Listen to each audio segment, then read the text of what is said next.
So Yep. I'm curious, back in the early days of getting in there and kind of, righting the ship, obviously not taking faxes anymore.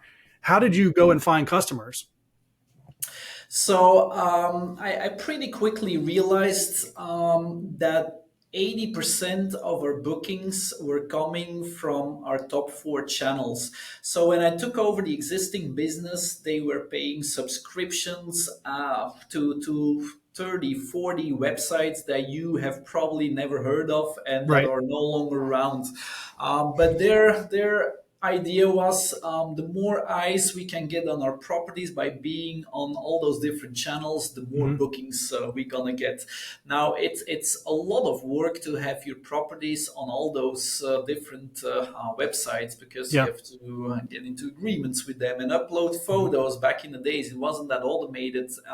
So I did an analysis and I saw like, hey, if I focus on that the top four channels, and I do better on those channels than what we're doing right now, because the previous owner didn't really have time to fully optimize those channels and really master them.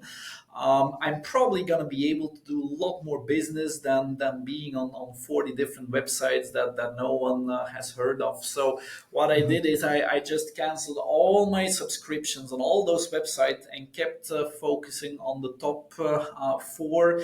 And that was the right thing to do. We were able to optimize things. Like I said, no one really understood Airbnb very well that day, so I Hmm. really dove into it and yeah, you saw the results right away. Booking.com, another thing. If you really understand the type of customers that you have, how to use the software, how to optimize your listings, That's you right. can do so much more with it than instead of just placing them online and waiting for a booking.